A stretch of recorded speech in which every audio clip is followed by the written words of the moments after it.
Dartmoor prison, isolated from the outside world by walls of granite.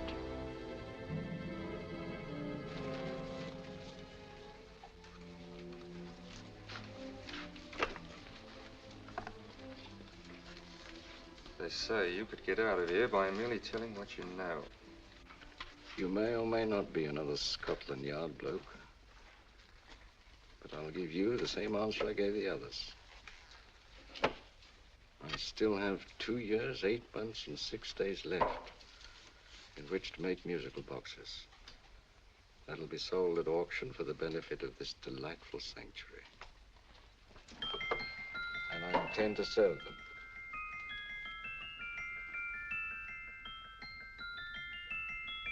Move along. And now we come to the next object on our list, or I should say objects, because there are 3 of them. Now, ladies and gentlemen, these can be bought together or separately. Now, these beautiful little musical boxes only arrived this morning, and I didn't intend to put them on the auction block until later, but I'm going to sell them now. So, good friends, as our old pal Mark Antony used to say, lend me your ears. And what do you hear? Right. The beautiful tinkle tinkle of a musical box.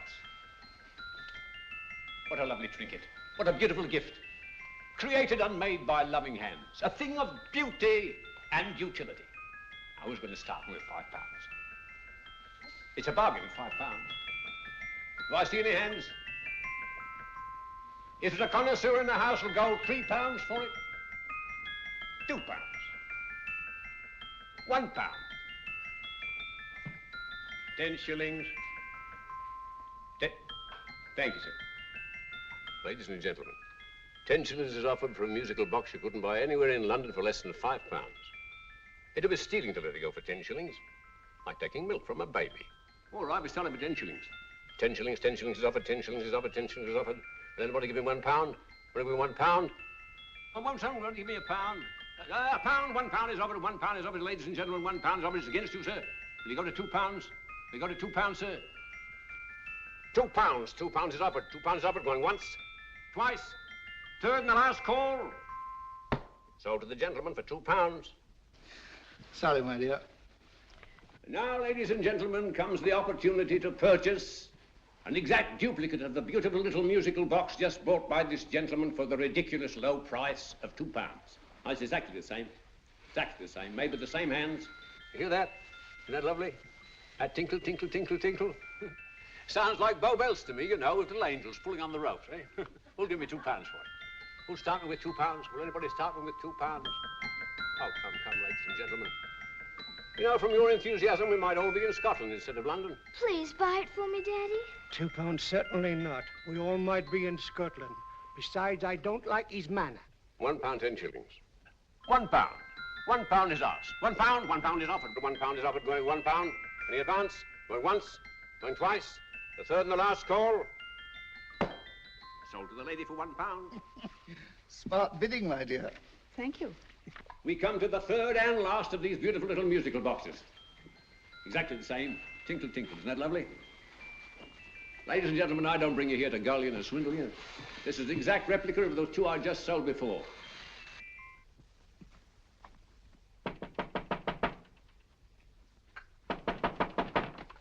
We're closed. But this is extremely important. Come in, sir, come in. I'm sorry to disturb you, but I was unfortunately delayed from arriving in time to bid on certain articles which I was rather anxious to obtain. Oh, perhaps they weren't sold, sir. We are carrying several things over. What might the articles be, sir? 3 identical musical boxes, about so large. Oh, I'm sorry, sir, but they were sold. Pity you weren't here to bid on them. They didn't bring anything like the real value. I'm most anxious to obtain them. I wonder if your records would show who the purchasers were. Oh, we don't usually give out that information, sir. For certain, shall we say, sentimental reasons, I'm most anxious to get in touch with the purchasers. I'd be willing to pay, shall we say, £5. Well, for certain sentimental reasons, sir, we'd be very happy to oblige. Alfred, today's sales. The 3 musical boxes. Musical boxes, oh. Ah, here we are. The first purchase for £2 from Mr. Julian Emery, 52 Portman Square. Write this address down, Alfred. Yes, sir. Second didn't leave any name. Oh, how unfortunate. I think she's a dealer. You see, they don't like us to know where the things are going. On account of the profits. You say the second purchaser was a woman. Can you give me a description of her? Oh, she was a young woman, fairly tall, slender, had a light complexion and dark hair, and she was wearing A grey suit, don't you remember? That's right. She probably runs a gift shop. She paid £1. You say she comes here fairly frequently? No, I didn't say so. But she does, sir. Like as not, she'll come in on Thursday. We have sales on Mondays and Thursdays. Ah. And the third box? The third, Mr. William Kilgore, 143B Hampton Way. For 10 shillings. Quite a drop from £2. Mr. Kilgore was a Scotchman. Oh. Thank you. You've been most helpful. Oh, thank you, sir. And any time you're passing, dropping, we always have lovely things for sale. How kind, sir? Thank you. I'll be back Thursday.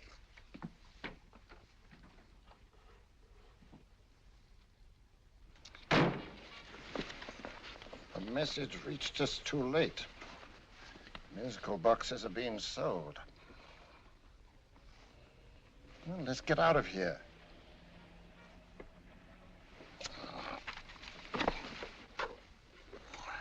Someday you'll go too far. Reaching for a star, you fool. Yet a fool may touch a star, Colonel Cavanaugh, if he but reach high enough. But not possess it as you would. The musical boxes, they're being sold. What a pity for you, my dear Colonel. Is it my fault that the message reached us only an hour ago? Is it my fault that they were sold? You can't hold me responsible for that. Hope for your sake you're right.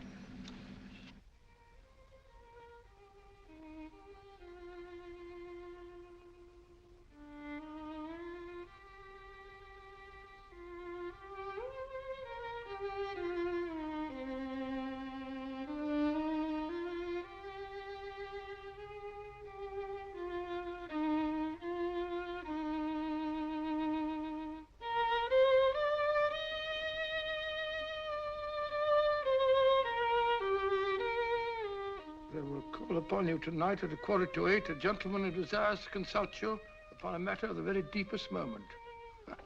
Remember that letter, Holmes? It was written over 2 years ago. An interesting case, devilishly interesting. Irene Adler. What a striking-looking woman from the brief glance I had of her. Seems only yesterday. What charm. What poise, and what a mind. Sharp enough and brilliant enough to outwit the great Sherlock Holmes himself.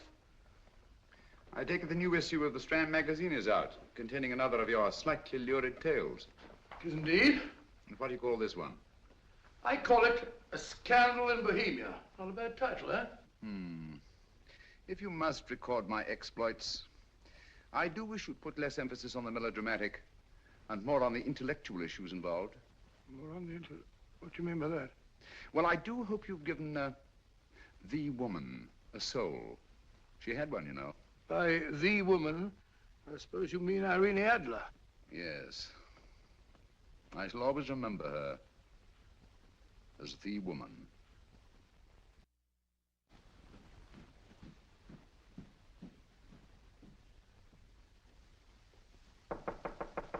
Come in. I think. That's him, old boy. How are you? How are you, old boy? I haven't seen you for years. I want you to meet my old friend Sherlock Holmes. Holmes, this is Stinky. In other words, Julian Emery. How do you do, Mr. Emery? Watson has often spoken of you. Oh, has he? Yes, we were at school together. Yes, more years ago than I care to remember, but you didn't come in here just to remind me of that. No, I just happened to be in the neighborhood and saw your lights burning, so I took the liberty of looking you up. Still writing your mystery stuff? Yes, there's a new one out this week. Good, I never miss them. Oh, good, thanks. I say that bandage makes you look very interesting. Still poking your nose into other people's business as usual? Who hit you?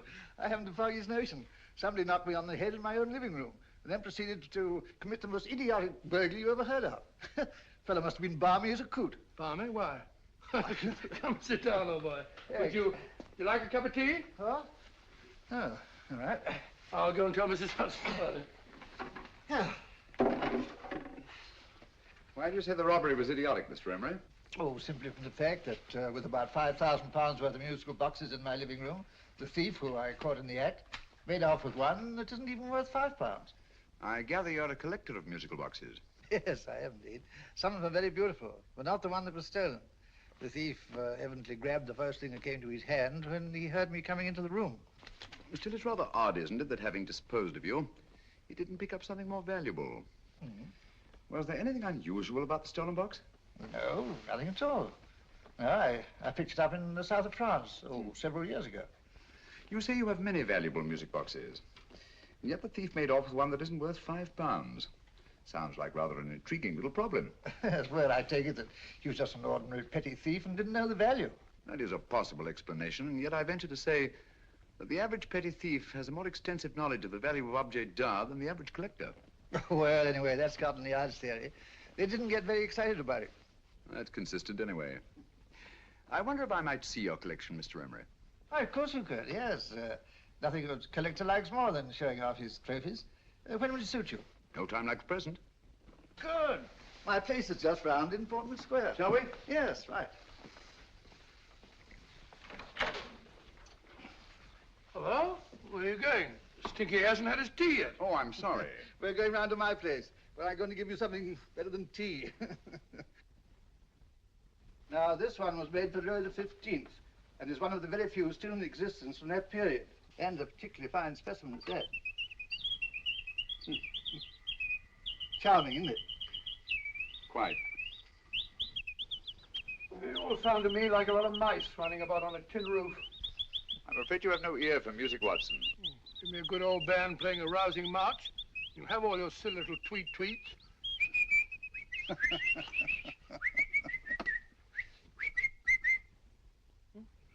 Another room. This is me.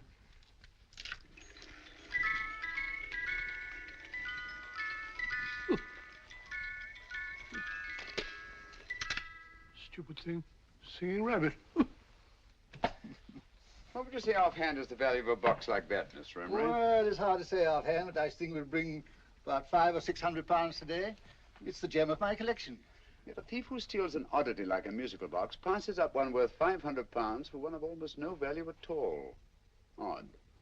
Very odd. What was the stolen box like, Mr. Emery?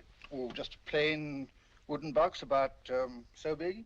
As a matter of fact, I have one over here almost exactly like it. I picked this up yesterday at an auction room in Knightsbridge. Paid only £2 for it. Of course, I wouldn't in the ordinary way add one like this to my collection, but the tune intrigued me. I'd never heard it before.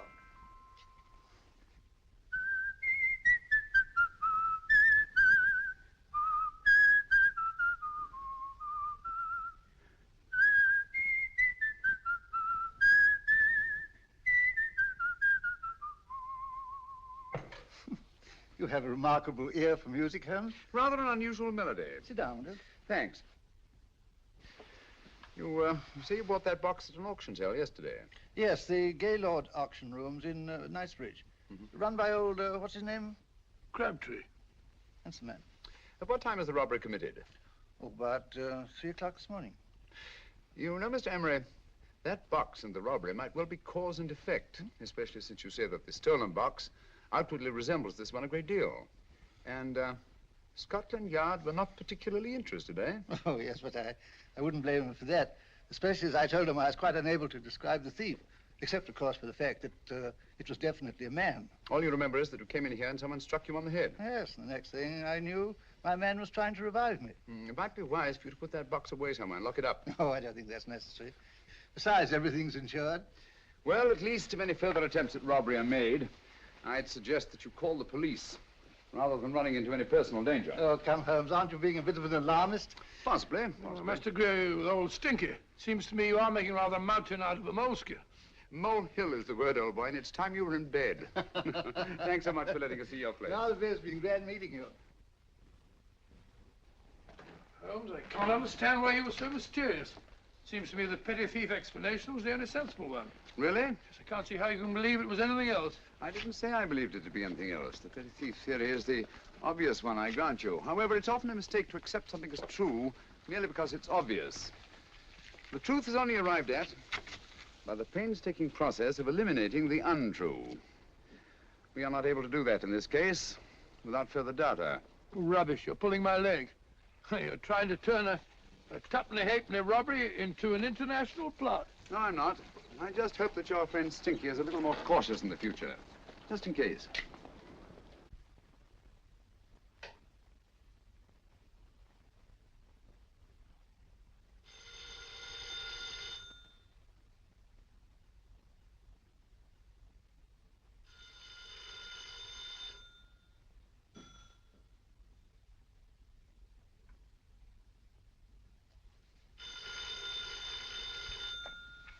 Hello?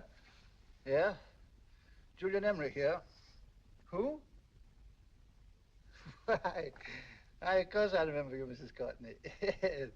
Yes, you're the one bright spot at that appallingly dull affair of Lady Sanford's. Huh? Of course it isn't too late to come round. Yes, I shall be delighted to give you a drink. I tell you what, come straight up and I'll leave the door unlatched. Right, well, 15 minutes? Good. I shall be counting each moment. No, I mean that, really. Right, goodbye.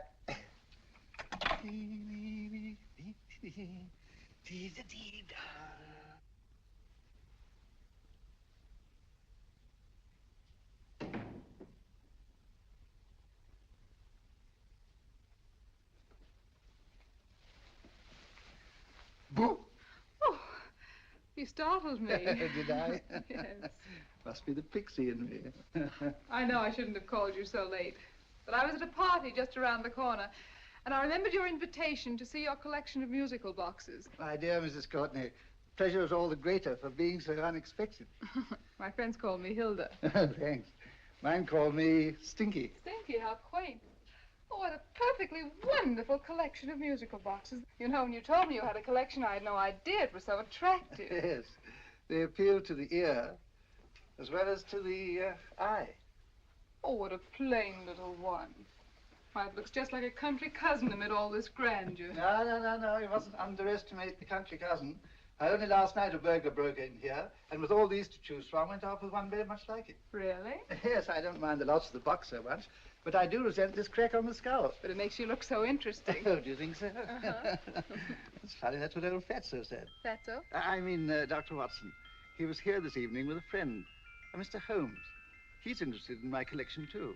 Sherlock Holmes? Yes. Do you know him? I've heard of him. Yes, he seems to think I'm in some sort of danger. What a haunting tune. It takes me right back to my childhood. Really? Do you know, it's odd that you should be interested in that particular musical box. Odd? Why? Because Mr. Holmes is also interested in it. He may have been more interested in the tune than in the box. My dear, yes, that's right. I remember now. He whistled it note for note, having heard it only once. Really? He must be a remarkable man. Bit of an alarmist, if you ask me. Don't you believe in warnings? Of course not. Who'd want a box like that? I would. You're not serious.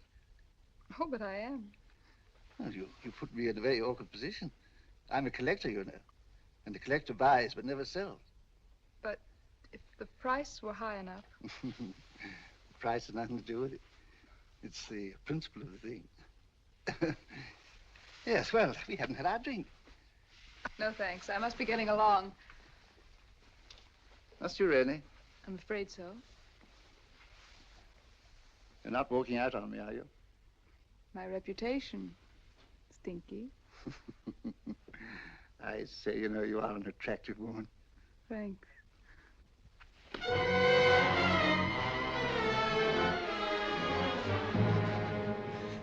You fool.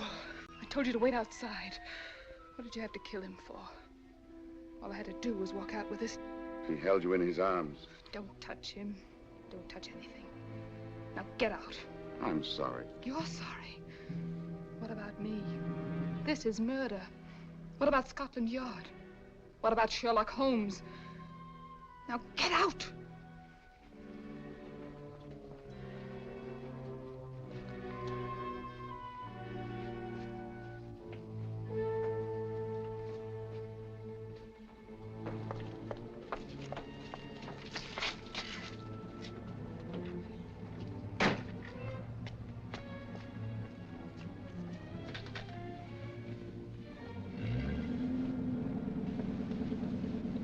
Did you get it? Good. Did you have any trouble with him? Just a matter of murder. Ah, Mr. Holmes. Hopkins. Thanks for coming so promptly. Inspector Lestrade suggested that I call through to you. Mr. Emery was the client of Mr. Holmes, Inspector. Indeed. You didn't mention that when I telephoned you, Mr. Holmes. Well, not exactly a client, Inspector. Sergeant Thompson? He was killed between the hours of 11 and 2 o'clock this morning, Mr. Holmes. Must have been someone he knew, someone of whom he had no suspicion. Poor old Stinky. It's all my fault. I should have prevented this. Well, it's no time to start talking about that now, Doctor. Apparently it's gone. That's the second attempt on the musical box that Emery bought at the auction sale. And this time it was successful. But that box was only worth £2. It was worth a man's life, Watson. I think we'd better pay a visit to Gaylord's auction room and that fellow Crabtree. Inspector, may I suggest that you make a complete search of this flat for a small, plain, musical box about that size. Thank you. Come on, Watson. You say the first box went to Mr. Julian Emery. The second to Mr. Kilgore, 143B Hampton Way. And the third to the unidentified young lady who presumably has a shop and lives near Golders Green. That's right, Mr. Holmes. Isn't it rather strange, Mr. Crabtree, that you should have had 3 identical musical boxes all playing the same tune? Where'd they come from? Dartmoor prison. Dartmoor? Yeah, we get a regular shipment from there every month. The inmates manufacture them. Well, they make all kinds of things, you know, pipe racks, waste paper baskets, musical boxes. Did you happen to notice if anyone showed any particular interest during the auction in the purchasers of these 3 boxes? Oh, come now, Mr. Crabtree. This is very literally a matter of life and death. Well, since you put it that way, Mr. Holmes, there was a gentleman came in here about an hour after closing time, and he was in an awful state, he was. He gave me £5 to tell him where the boxes had gone to. He said they had a sentimental value for him, sir. Expensive sentiment. Can you describe him? He was tall, distinguished looking, and he had grey hair and a moustache. He was quite a gentleman, sir. What was his reaction when you were unable to supply him with the address of the young lady who owned the shop? I told him the young lady usually come back on Thursday. He said he'd come back on Thursday. Now, that's tomorrow. Thank you, Mr. Crabtree. You've been very helpful. Thank you. Come along, Watson. Where are we going now, Holmes? To the home of Mr. Kilgore, the man who bought the 3rd box.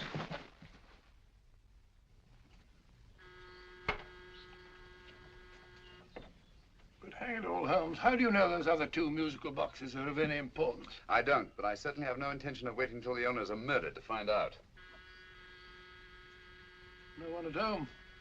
I hope that's the explanation. I'll have a look through this window.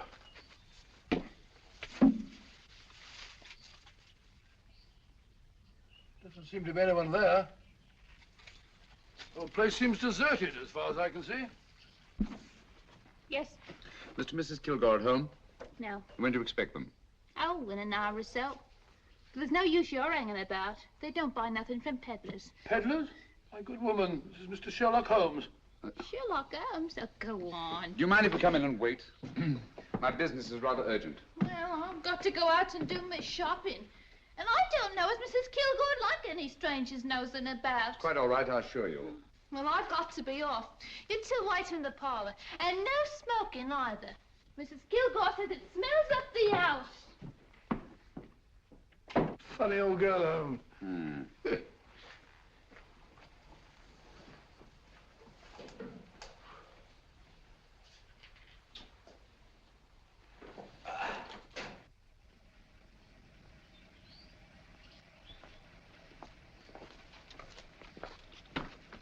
Park Lane. Park Lane? And what would the likes of you be doing in Park Lane? Now, don't worry about the fare, Ducky. If you knows how to get to Park Lane, up it.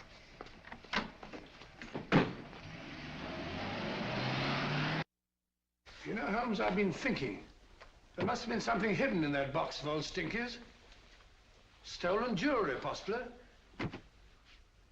What's up, Holmes? Listen. What's just the steam in the water pipes?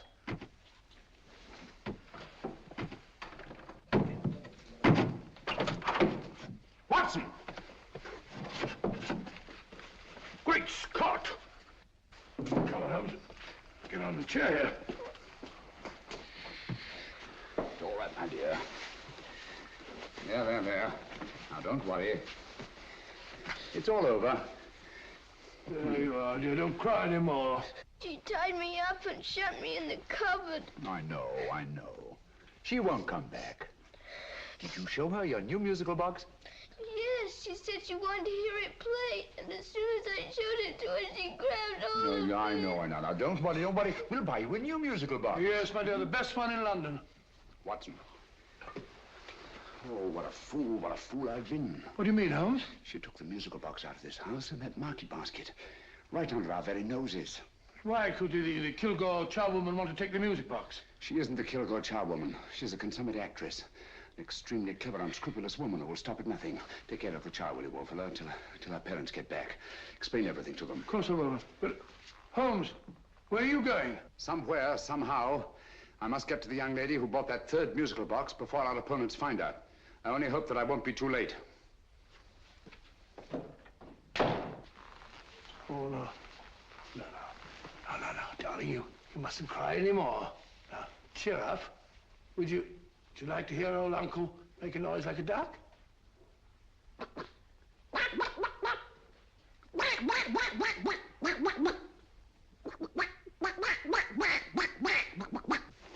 Oh, sorry.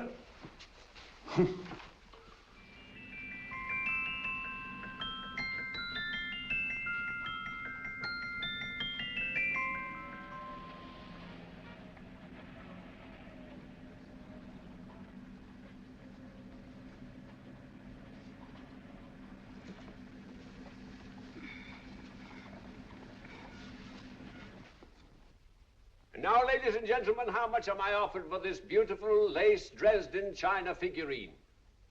A lady of the French court. Now, this is the genuine article. What a beautiful ornament for your mantelpiece. Or you could use it as a centerpiece on the dining room table. Now, will somebody start me for £10? Will somebody start me for £10? £8? £7? All right, £5 is offered, £5 is offered, £5 is offered, £5.10, £5.15, £5.15.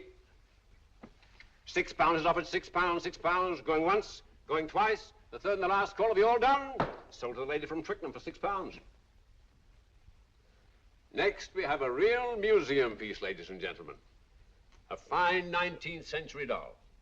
The costume an exact replica of the holiday clothes worn by the Hungarian peasant women.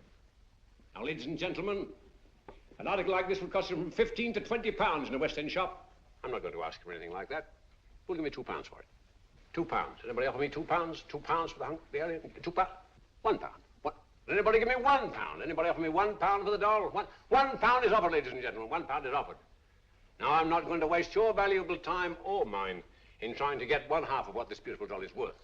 If the young lady can steal it for £1, that's her good fortune.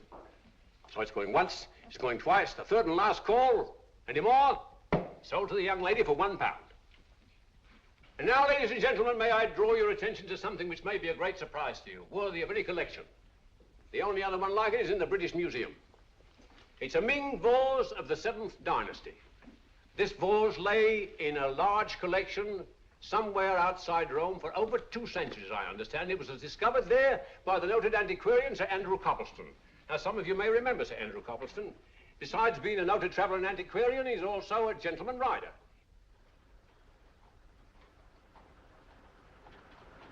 The girl with the parcel in her hands, that's her.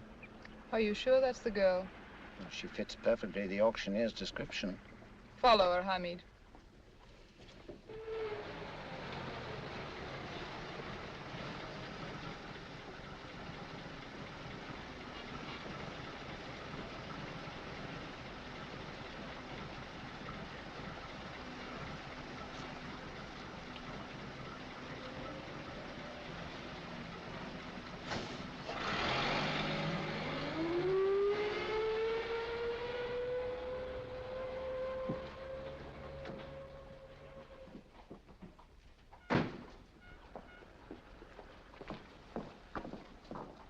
It's lovely, dear. And only £1.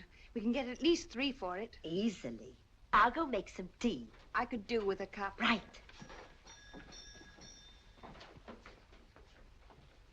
Good afternoon. Good afternoon. I'm looking for a birthday gift for a 7-year-old girl. What would you suggest? We have some lovely dolls. Now, this Hungarian I think peasant- she has enough dolls already. Books are always welcome. Well, I'm looking for something a little different. Well, that's rather cute. What is it? Well, that's a musical box. Children always love them. And this is an exceptionally nice one. It plays many tunes.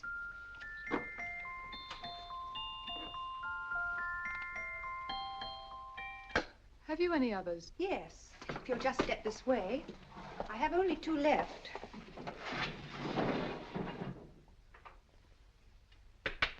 How nice.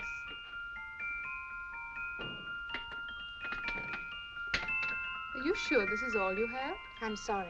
They're rather hard to find, you know. That's our entire allotment. I did have one other, but I sold it earlier this afternoon.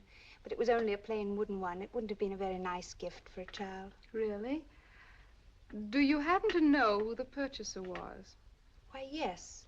He left his card, just in case anyone should inquire for him.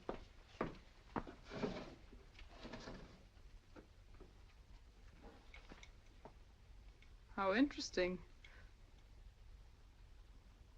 I'm sorry, but I'm afraid I'll have to look a bit further. Thank you anyway. Good afternoon. Thank you.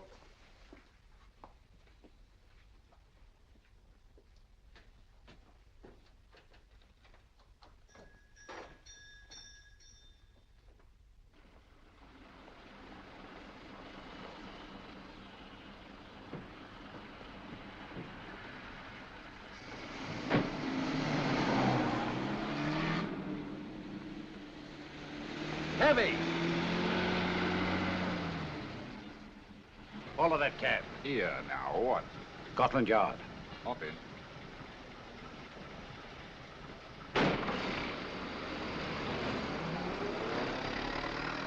Sherlock Holmes. I might have known.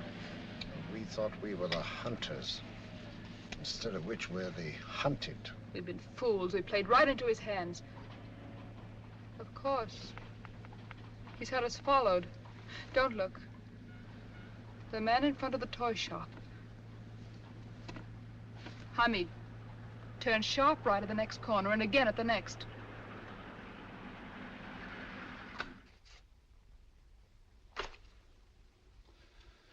No photograph of her, Commissioner, as I expected. She's not a known criminal. But how do you expect to know if you do find her? After all, she was disguised as a charwoman. Don't worry, old fellow. If I ever see her again, I'll recognize her. Well, it won't be long till we know who they are and from where they operate. Who's covering them? Sergeant Thompson's following them, sir. They won't get away from him. He's a good man. We could have arrested them at Clifford's toy shop if we had any proof. But we know that they killed Emery. Proof, my dear fellow. We must have proof. We have X-rayed it, sir. There's nothing whatever concealed in the box. We'll have a look at the plates.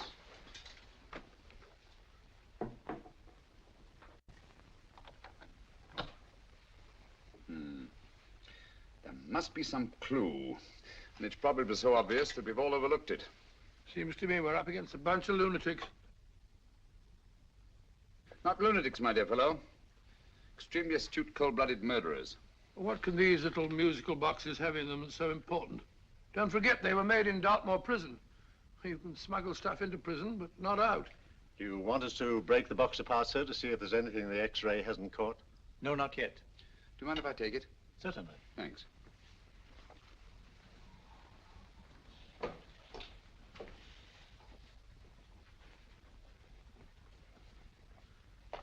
The governor of Dartmoor prison informed us, sir, in answer to Mr. Holmes' question, that all 3 musical boxes were made by the same convict, John Davidson, serving a 7-year term, sir. Davidson? The Bank of England plates. That'll be all. Yes, sir.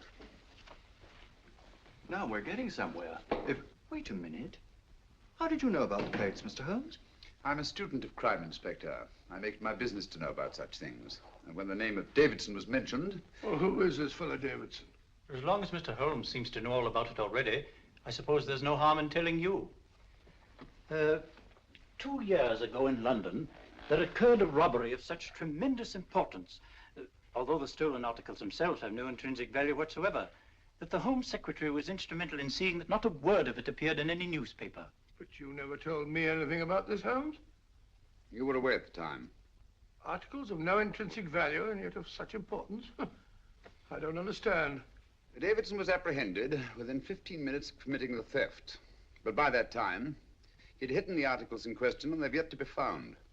Before going further, Dr. Watson, I must inform you that this matter's not to be mentioned outside of this room. Of course not. Do I look like a man who'd gossip? Let's not go into that now, old fellow, shall we? Davidson had been employed for years in a position of extreme trust by the engravings department of the Bank of England. The articles he stole were nothing less than a complete duplicate set of plates for printing £5 notes. What? The Bank of England's own plates? Precisely. And with those plates, a gang of crooks could flood England with £5 notes, not forged in the usual sense of the word, but notes undetectable from genuine Bank of England notes in any way whatsoever. Good heavens. Any whisper at all might have resulted in enormous damage in shaking public confidence in the Treasury. We tried everything after we arrested Davidson. Offered him a shorter sentence if he'd tell us where he'd hidden the plates. Why, we even put in Scotland Yard men with him as cellmates, but no results. Obviously, Davidson is a man of strong character and infinite patience. Yet suddenly he feels impelled to smuggle out the secret of the hiding place of the plates to his confederates. Why? I don't understand, Mr. Holmes. Well, for example, has the Bank of England made any plans to radically change the design of the £5 note so that in, say, 7 years from now, notes made from the stolen plates would be worthless? Confidentially, Mr. Holmes, such a move was discussed. But replacing all the £5 notes in circulation would be such a Herculean task that nothing's been done about it as yet. I see. Of course, there is another possible explanation. Davidson didn't have much time to find a hiding place before he was captured. He may be afraid that the plates will be accidentally discovered before he's released. Hence his anxiety to communicate their whereabouts to his confederates as soon as possible. I believe you've hit it, Mr. Holmes. I'm sure that the message is contained in this musical box. Or rather, in all 3 musical boxes, since possession of all 3 seems to be essential. Our opponents have 2/3 of the puzzle, we have 1/3. Well, what are you going to do, Holmes? Try to deduce the message from the 1/3 that we have.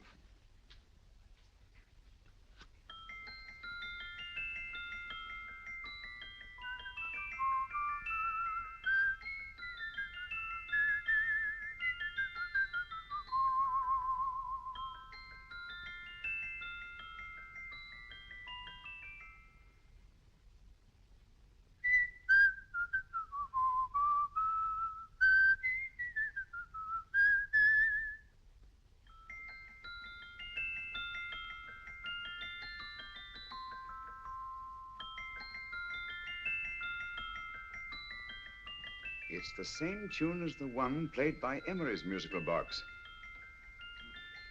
And yet it's different. Sounds the same to me. The tune. Somehow the tune is the key to the mystery. It must be the tune. Otherwise, why use 3 musical boxes to convey the message? Why not collar boxes or shoe boxes? Yes? Oh. It's for you, Inspector. Oh, thank you, sir. Inspector Hopkins speaking. What? Where? Golders Green Station reports they've just found Sergeant Thompson's body. From the tire marks on his clothes, he was apparently run over by a taxi. What an unfortunate accident. Not an accident, my dear fellow. I'm afraid it's murder. Oh, you never know just who you're going to meet when you're walking down a busy London street. Mrs. Hawkins, Mrs. Brown, any subject of the crowd. Oh, you never know just who you're going to meet. So you better hold your topper in your hand, just in case you meet a lady on the Strand. Girls will think you're kind of sweet, and your day will be complete. Oh, you never know just who you're going to meet. Now a gentleman is judged by his appearance. Yes, a gentleman is judged by how he talks. Now he's much better off when he's acting like a toff, especially if he's taking him a walk. What on earth is this outlandish place? A rendezvous for actors. Actors? Buskers, old boy. You've seen them 1,000 times. Actors who entertain the queues, waiting outside theaters. You never know just who you're going to meet when you're walking down a busy London street.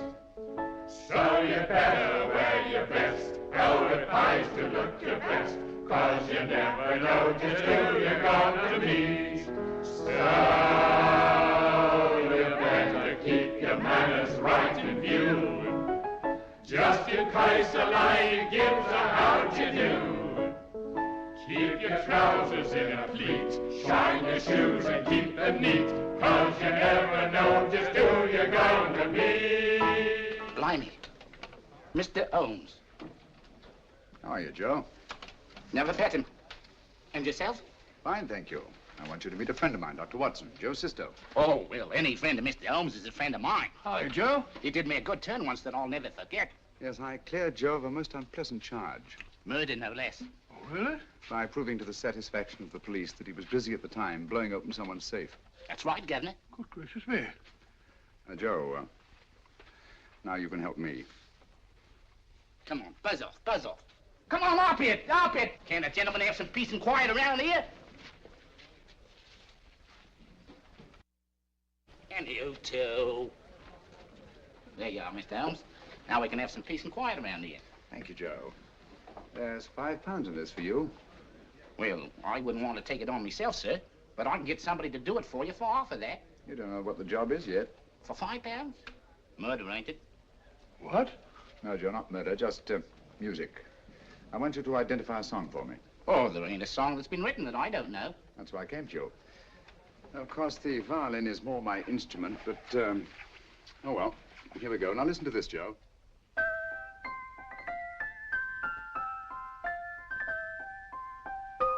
Wait a minute. You're playing that wrong.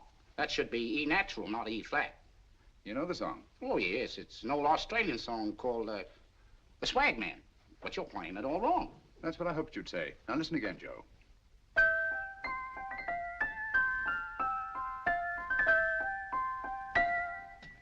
That's the same tune, all right, but you're making different mistakes than you did the first time.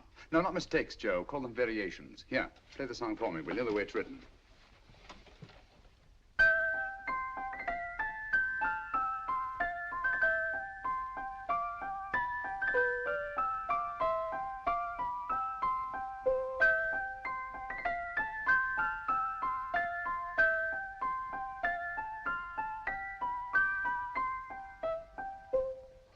There you are.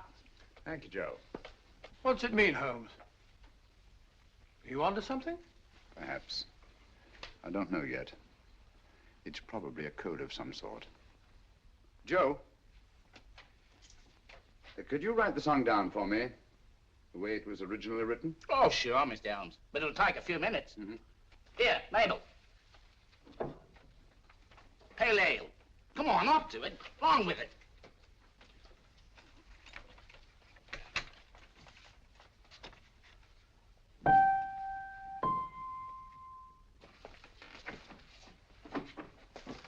Well, obviously it isn't the lyrics.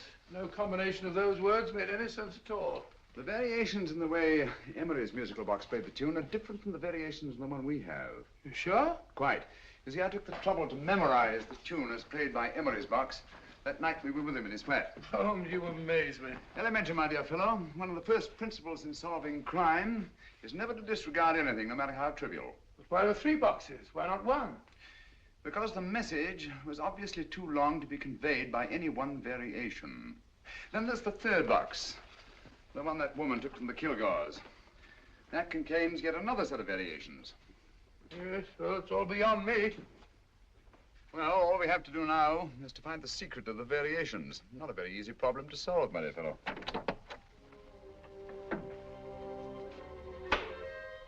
Hello. What's up? We've had company.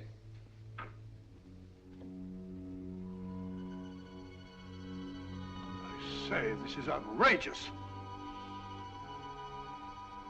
Ask Mrs. Hudson to come in here, will you? Right.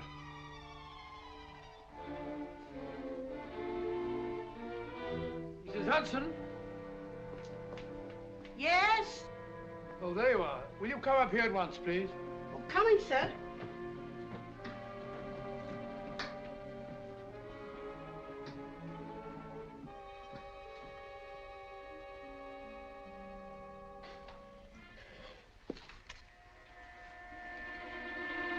Mercy me, Mr. Holmes. What has happened? Who called while we were out, Mrs. Hudson? Just a young lady. The one who said you wanted her to wait for you. And a nice-looking old gentleman with Our her. friends again, Watson. Friends? What did the young lady look like? Oh, I couldn't see her face. She had a heavy black veil on. But she had such a nice way with her. Oh, I'm sorry, Mr. Holmes, if I've done anything wrong. But you did say I should always let clients come in and wait for you. Don't worry, Mrs. Hudson, don't worry. You had no way of knowing.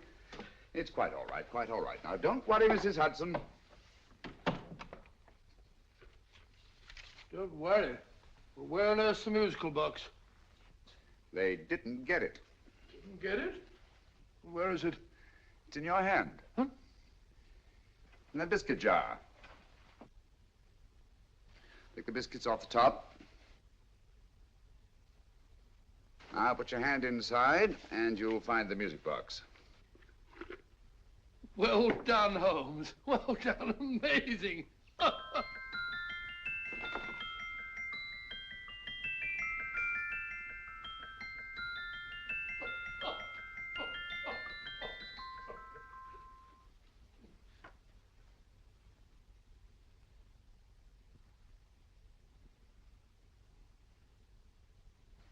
Whew. Nice fresh smell. Like a pub after closing time.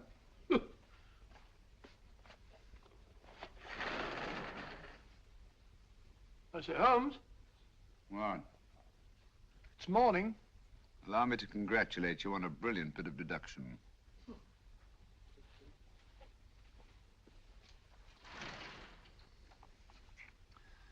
It's not a transposition, not a polygraph transposition, not a trigraph, nor any known form of decoding. How about the Morse code? Have you tried that? Yes, at about 3 o'clock this morning. I'm sorry, old man. I was only trying to help.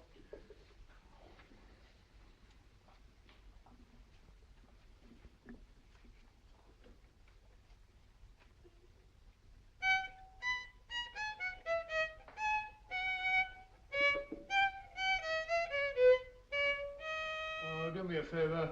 Not again. Must have heard that thing 1,000 times. Kept me awake all night.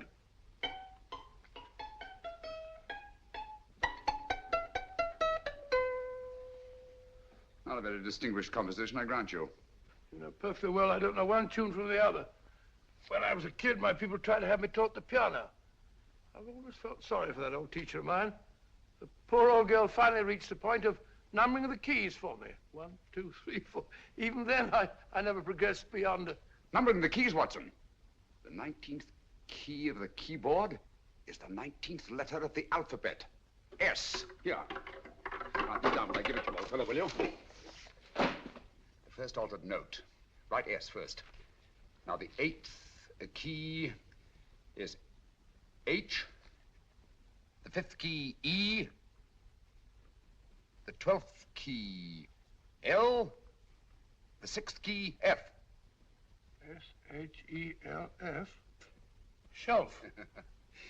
Your piano lessons were not in vain, old fellow. You've solved it. Thank you. Thanks, old bean. Hold it. We now have 2/3 of the message. Behind books, third shelf, secretary, Dr. S. Presumably, these are the first and second portions of the message. And this gang has the first and third parts of it. Precisely. Then it's a stalemate? Yes, Commissioner, but we can't leave it like that. There's no doubt in my mind that they'll try to secure our third of the message that's missing. Well, I assume you've taken every precaution to guard the Clifford music box. Oh, yes, it's carefully hidden at Baker Street with Dr. Watson on guard. However, I'm reasonably certain that, difficult as it may be, we can find the plates even without the missing part of the message. Behind books, third shelf, secretary, Dr. S. Well, outside of the fact that Davidson hid the Bank of England plate somewhere in London, Mr. Holmes, I don't see that we've progressed at all. Allow me to point out to you, sir, the key words Dr. S. It looks as if the plates were hidden in the house of the doctor. Whether S stands for his first or last initial remains to be determined by a process of elimination. Well, there must be 10,000 doctors in London with S for a first or last initial. Precisely. And every one of them will have to be questioned in person. That's why I say this is a task for Scotland Yard. It's a task, all right. But Scotland Yard has searched worse haystacks and found the needle. Well, for the time being, I'll leave the matter in your hands, gentlemen. We'll call you if and when we get a lead on our mysterious Dr. S. Thank you. In the meantime, I intend to follow up a little clue concerning a cigarette.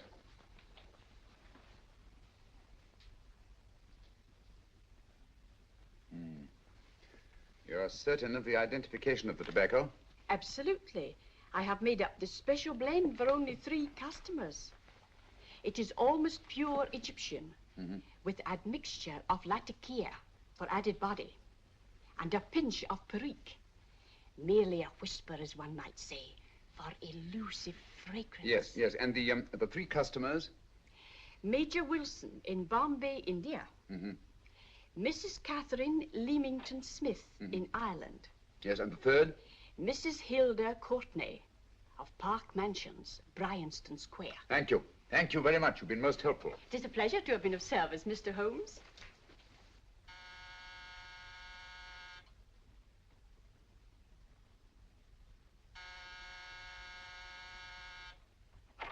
Yes? Mrs. Courtney? Yes. My name is Sherlock Holmes. Oh, do come in. Thank you. I've heard of you, of course, Mr. Holmes. I believe we have a mutual friend in Sir Edward Brookdale. He's spoken to me of you quite often. Indeed. And to what good fortune am I indebted for this visit? I think you know Mrs. Courtney. Well, I did get a summons for speeding last week. But outside of that, I don't think I'm of any interest to the police. Oh, come now, Mrs. Courtney. You seem to forget that you and I have met before. I'm sorry. I'm sure I would have remembered meeting the great Sherlock Holmes. Please sit down. Thank you.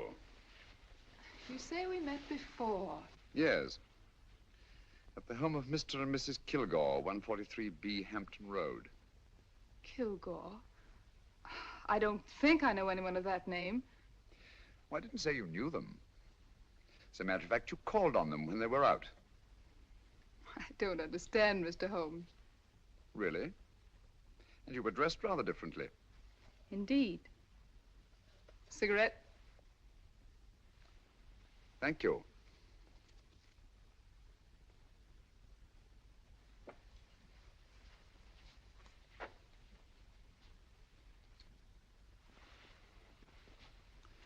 Thank you. You know, Mrs. Courtney, people generally forget, in assuming a disguise, that the shape of the ear is an almost infallible means of recognition and identification to the trained eye. Evidently, you've mistaken me for someone else. Oh, no, not at all. Though naturally, I expected your denial. But when you paid your visit to my rooms at Baker Street, you carelessly left behind another identification. They're, identical, aren't they? Yes, I must admit they are. You see, Mr. Holmes, to catch one as clever as you, I had to use a very special lure. I knew you'd be unable to resist the bait of my cigarette, having read with great interest your monograph on the ashes of 140 different varieties of tobacco. I should advise you not to move, Mr. Holmes. I must congratulate you on your ingenuity, Mrs. Courtney. It was indeed a brilliantly designed trap. Thank you, Mr. Holmes. Praise from a master is indeed gratifying. I shall always cherish the memory of your flattering words. Memory? Precisely. I'm afraid these gentlemen have a most regrettable task to perform. Unless, of course, you care to turn over the missing musical box with your pledge to take no action against us in the future. I'm afraid that will be impossible. I thought that would be your answer. Hamid! Careful! Careful. There's no need to be unnecessarily rough with our distinguished guest. You realize, Mr. Holmes, that your demise will not take place here. The corpus delicti, you know. Well, naturally. Shall we go? So fearfully awkward having a dead body lying about. Don't you agree, Mr. Holmes? Another dead body shouldn't weigh too heavily on your conscience, Mrs. Courtney.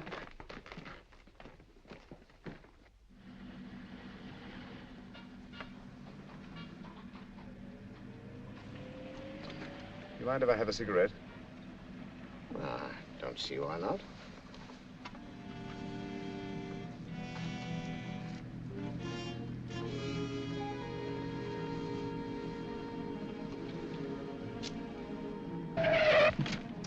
Be careful, Hamid. It's the brakes, they bind. Thank you, Colonel Kavanagh. It's very considerate of you.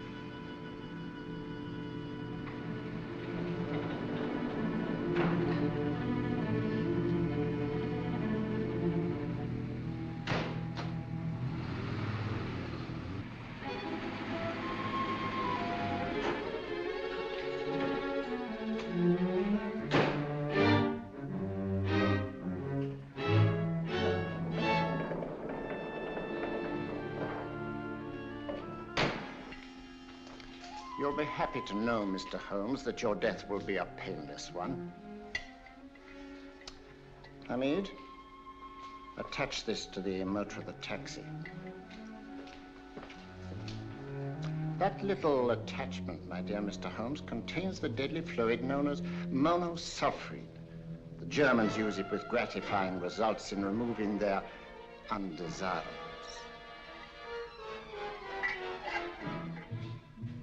Start the motor.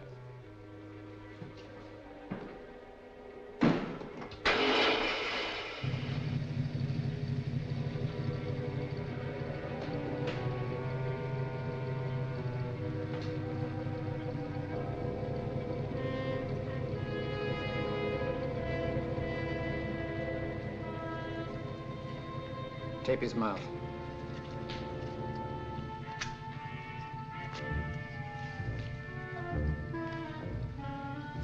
Now, up with him, Hamid.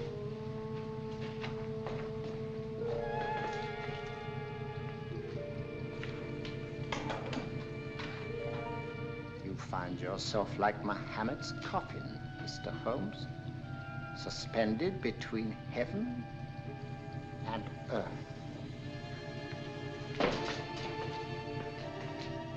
Plenty of fuel in the tank? Good. It would be too bad to have anything go wrong through so simple an oversight.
Good afternoon. Mr. Sherlock Holmes? No, I'm Dr. Watson. Oh, of course, Dr. Watson. How stupid of me. Oh, so this is stupid of me. Won't you come in? Well, I really came to see Mr. Holmes. Oh, I'm afraid he's out. I don't know when he'll be back. Perhaps there's something I can do. Won't you sit down? Thank you. You know, Sherlock Holmes and I have been engaged on a great many cases. Oh, really? Yes, indeed. As a matter of fact, this very moment, we're involved in one of the most baffling... Oh, well, won't you tell me your trouble, and I may be able to help you. That's very kind of you, Dr. Watson. Perhaps if I wouldn't be imposing too much. Imposing? Oh, there's no imposition. No imposition at all. A pleasure, I assure you. Now, tell me all about it, Miss Williams. Mrs. Williams. I live in Surrey, Dr. Watson, and I've come up to London in sheer desperation. My only sister has disappeared, and the local police seem utterly unable to find her. Well, Holmes and I solved a case exactly like that once. Very interesting, as far as I remember. I call it the adventure of the solitary cyclist. Oh, sorry. Now I come to think of it, it wasn't so very similar. Entirely different. I don't think what I was saying. Where were we? She's only 17, Dr. Watson, and until she disappeared last Thursday, she seemed to be in the best of spirits. Possibly a romantic entanglement? Oh, no, nothing of the sort. She left no note, didn't even pack a bag, no explanation.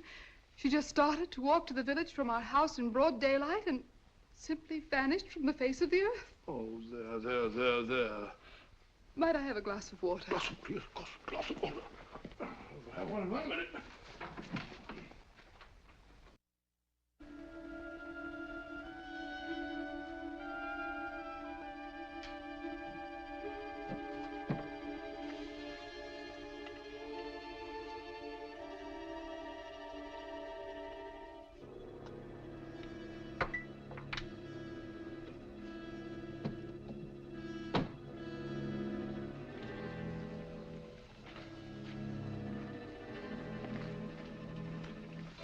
There you are, my dear.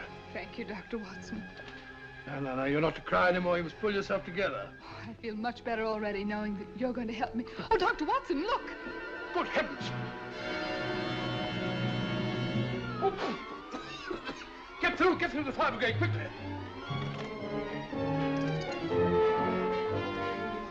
Haven't you a fire extinguisher? By George, we have in the kitchen.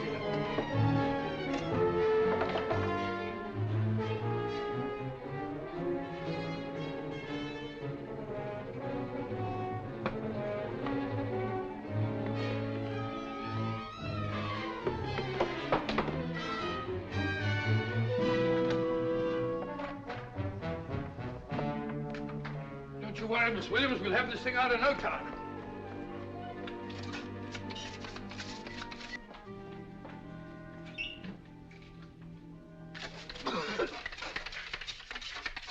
That's got it. Get some air. Well, you see, there was no need for the fire brigade after all. I hope you weren't too frightened, Miss Williams. Oh, gone. That's the trouble with women. They always lose their heads in an emergency. Well.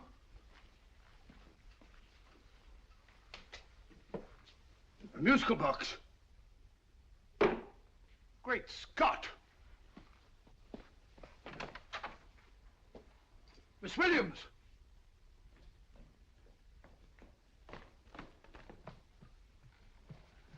Well? Good. And Holmes? By now, Mr. Holmes has no doubt exchanged his violin for a harp. Always assuming that heaven is his destination. And now that we have the missing musical box.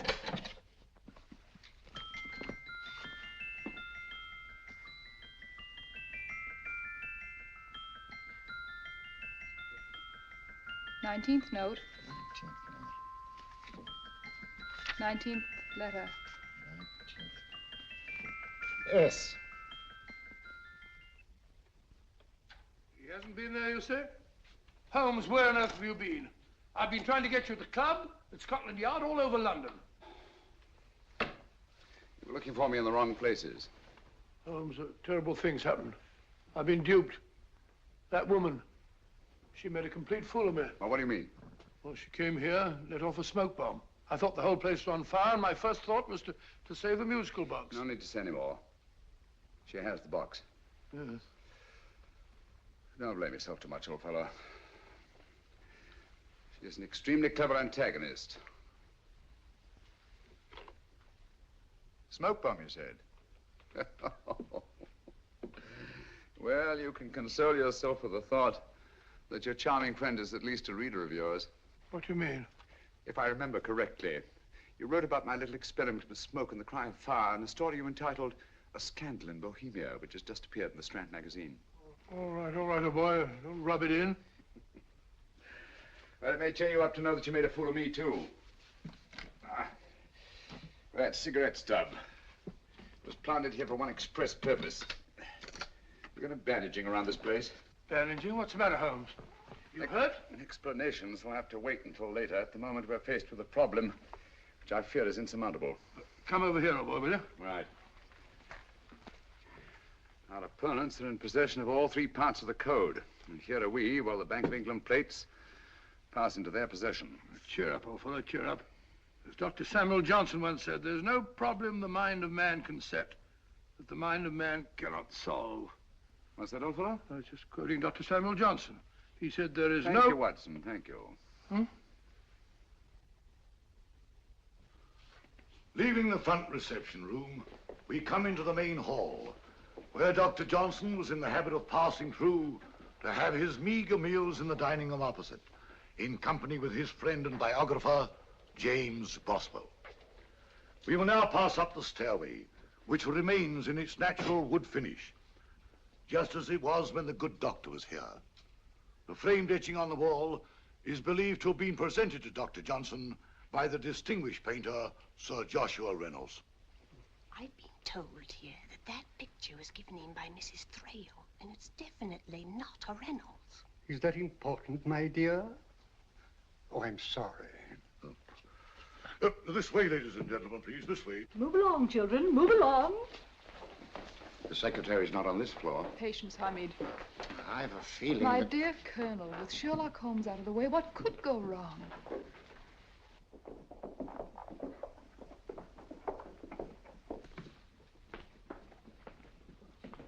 And here we have the Garrett Library, in which Dr. Johnson wrote his famous dictionary, and in which you will see also many of the great man's books and other items of interest.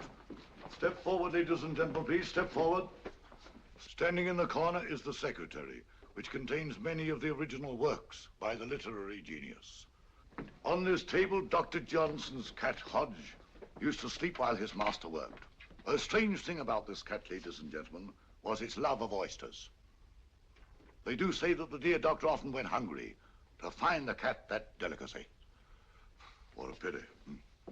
Now we will visit the grey room, which is immediately below us, in which you will see the very bed in which Dr. Johnson died.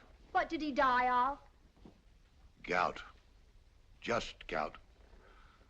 This way, ladies and gentlemen. Mind the steps, please.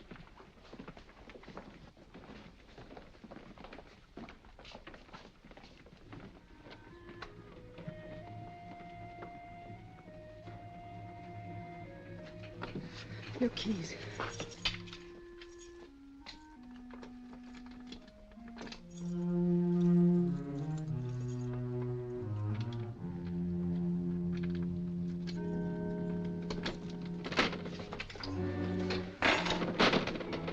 Third shelf up.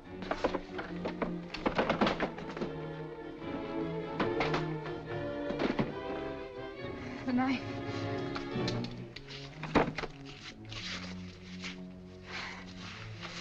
Gentlemen, the Bank of England plates.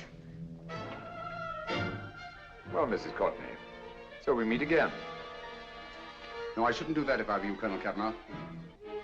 I must congratulate you, Mr. Holmes. You're far more clever than I thought. Thank you, Mrs. Courtney. Praise from you is indeed gratifying. I shall always cherish the memory of your flattering words. Memory? Oh, thank you. And now I have a most regrettable task to perform.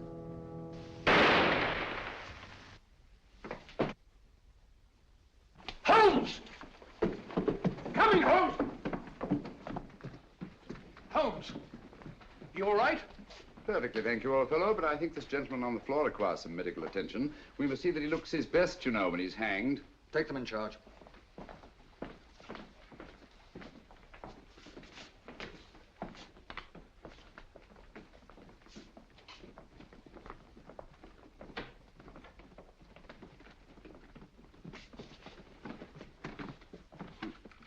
A brilliant antagonist.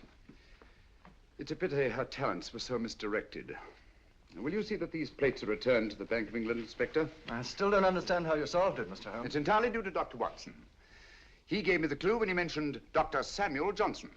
Well, congratulations, Doctor. Oh, thank you, Inspector. I don't think I'd have done it entirely without Mr. Holmes's help, you know.